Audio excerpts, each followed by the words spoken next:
Pirmi ko makakita og laos nga talong. Ilalom sa higdaanan sa akong asawa. Naging siguro yung mga babae, DJ Sam, nga bisan unsaon pa na nimog hando sa kama, di gihapon makontento. Mao na ako ang pagtuo sa akong asawa nga si Daphne, DJ Sam. Itago na lang ko palihog sa pangalang Miroy. 44 anyos na ko ug duna nay tulo ka mga anak. Ang akong problema kay kabangahin aning akong asawa karon nga daw dili siya makontento nako. 36 anyos pa lang si Daphne, DJ Sam. Ug sa una pa nako ni nabatsyagan ang kalainan sa akong asawa. Doon ako'y laing nadiskubre sa iyaha. Ambot lang baka ha kung ani basab ang partner sa uban.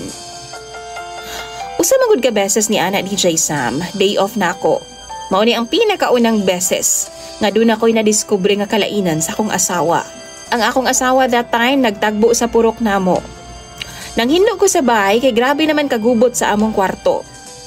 Tungod pod lagi kay doon naman mi mga anak, sabto na lang nako nga mga bata pa pod. Nadyo'y mga panahon nga dili jud kahinlo ang akong misis. Unahon man jud ang mga bata ug atiman. Nasabtan ko na. Mao to pagpanghinlo nako DJ Sam sa among kwarto natinga ko. Kay daghan kayo kog nakita nga talong. Ang uban, kuyos-kuyos. Ang uban bag-o pa. Dagko pa jud og mga size gyud DJ Sam. Nay uban na lahos na taon. Ang tumoy, lupay-pay na.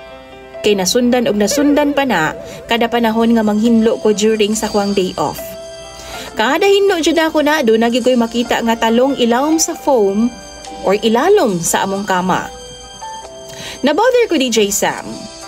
Mao nang namroblema jud ko og nangutana ko sa mga babae sa akong palibot pero wa lang gid ko nagpahalata nga personal na day nako ni nga experience. One time, nangutana na gid ko sa kuwang misis about ani nga problema nako DJ Sam.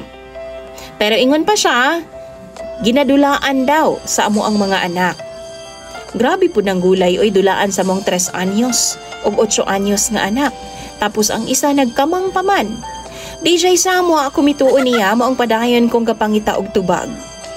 Sa imong mga followers DJ Sam, kanang mga lalaki ha, sa mga mister, ka-experience ba mo ani sa inyong mga asawa? Tan-aw ninyo unsa kay rason ani? Tabangi daw ko ninyong masabdan ko ni kay murag na insulto ko.